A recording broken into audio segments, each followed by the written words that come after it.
Кармаган орозуңуздар кабыл болсун.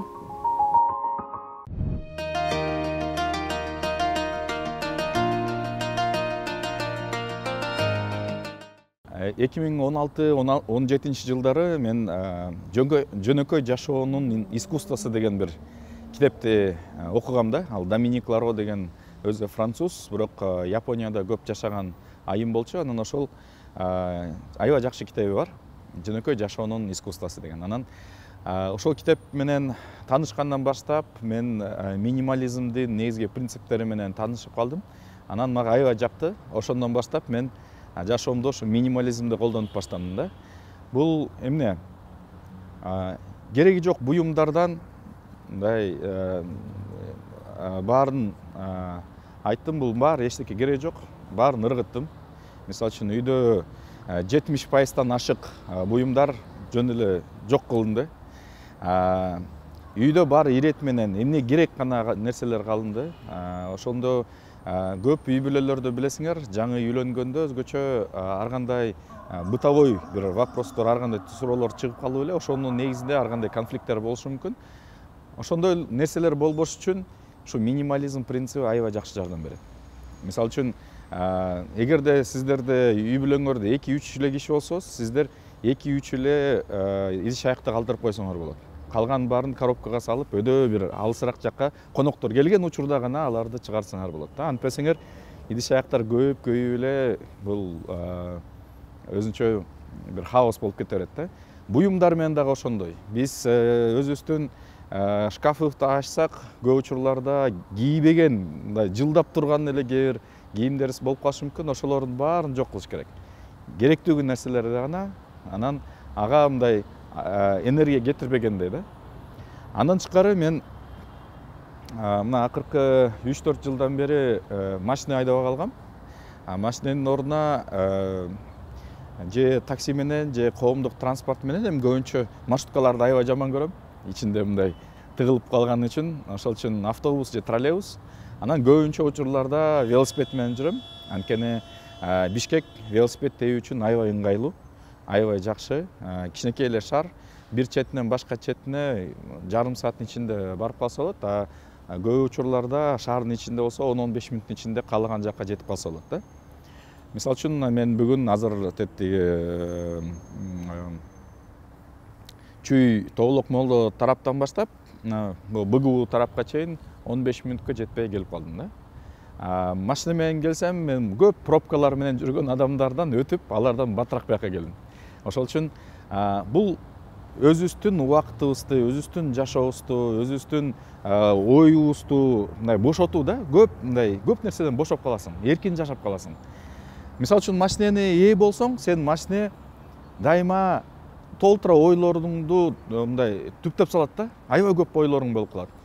И ошол бир жакка парковка кылыш керек эле, майды куюш керек, бензинди куюш керек, майды алмаштырыш керек, бензинди куюш керек, штрафын төлөш керек, штрафка илинип калсаң.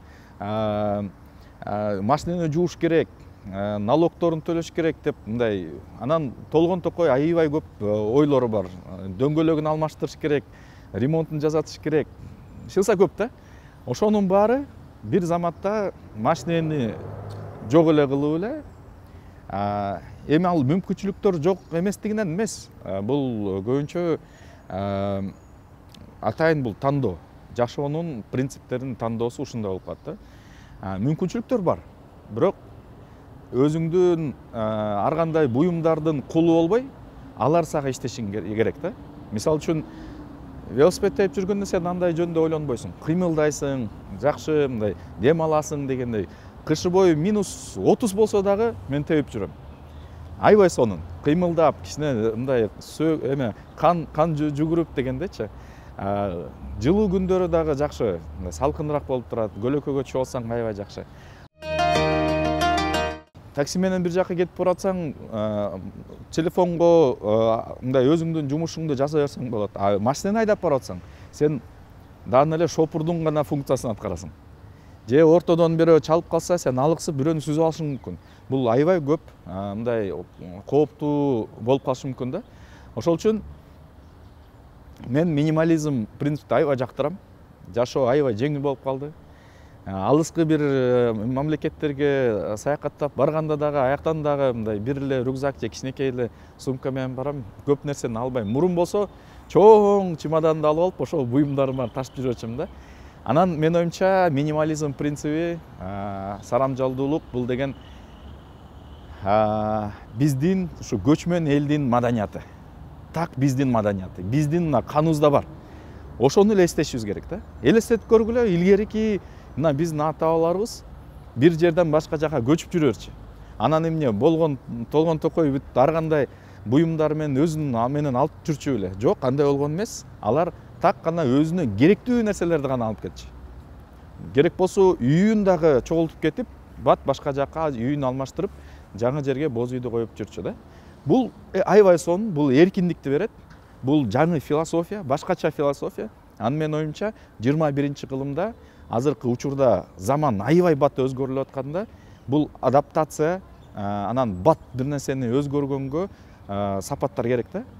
Так ушул биздин маданиятыбызда ушундай сапаттарды биз азыр культивация кылып, күчөтсөк, буюрса дүйнөлүк деңгээлде мындай конкуренцияда жеңүүчү болуп чыкканга мүмкүнчүлүгүбүз болот. Акыркы 1-2 айдын ичинде кийим кийлексиңерби, ыргытыш керек. Ооба, жакшы жаңы болуп турса дагы, бирок эми кийбейт саңар. Значит, кийбейсиңер. Эгерде 1-2 ай кийбейсиңер. Эми сезондорго жараша да. Көп учурларда мен эсимде бар, мен шкафымда мындай кийим батпай калчу. Азыр болсо мындай кенен да, ортосунда ачык. Анан мен шкафты ачканда мурун болсо монтип, ар бирин карап, эмнени кийсем деп башым ооруучу. Азыр болсо көп учурларда менде мисалы үчүн мондайдан 3-4тө бар. Шым бирдей эле. Барын бирдей 2-3төн алып коем, анан башым оорубайт. Ошолорду эле кийип эле ага убакыт кетирбейм. Анткени буюм, кийим, ар кандай бир нерсе бул жашоодо мааниси жок да. Бул жөн эле бул мындай өзүңө комфортный болуп атабы, ыңгайлуу болду. Калган нерсе силер жаңы нерсени ой жүгүртүп, жаңы нерсени пайда кылып, асыл ойлор болгондой кылып эле жаңы жакшы нерселер жасап, жаратып бир жаңы нерселерди кылсаңар, ошол маанилүү жашоодочу. Кандай машина тебесиңер, кандай кийим кийесиңер деген бул чын айтсам мындай өзгөчө. Мен көп жерлерди көрөм. Чет өлкөдө дагы аябай бай адамдар менен сүйлөшүп атканда, чыныгы эң бай адамдар аябай жөнөкөй болот. Жаңы эле мына бай болуп кичине мындай бутка тура алгандар тим эле өпкөлөнөт да. Аларды көргөндө күлкүм келет. Анан тилекке каршы мен көрүп калам биздин деле коомдо ошондой мындай машинең кандай, кийимиң кандай дегенге көңүл буруп коет, үйүң кандай дегендечи. Жок, кандай эмес, эми айырмасы жок. Силер кичинекей чакан квартира болсо дагы, бирок ыңгайлуу болсо, керектүү нерселер болсо, комфорт үчүн баары бар болсо, ошол эле жетиштүү.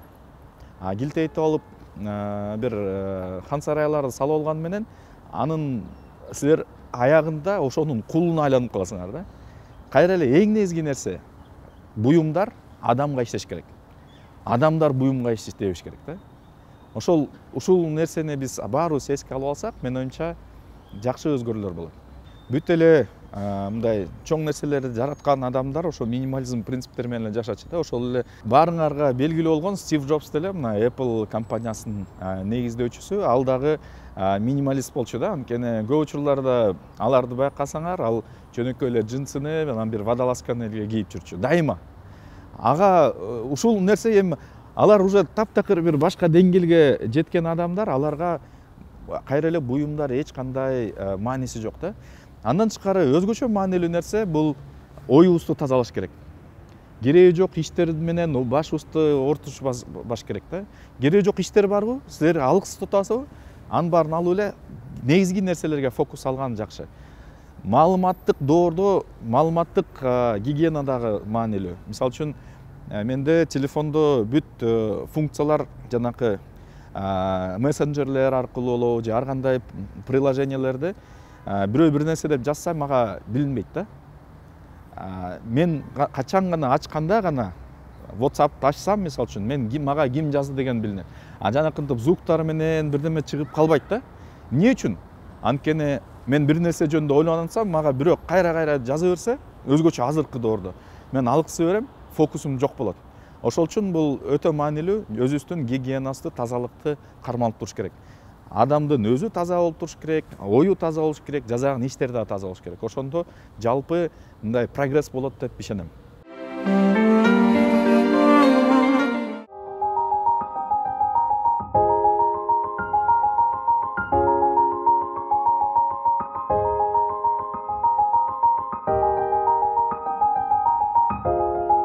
Кармаган орозоңуздар кабыл болсун.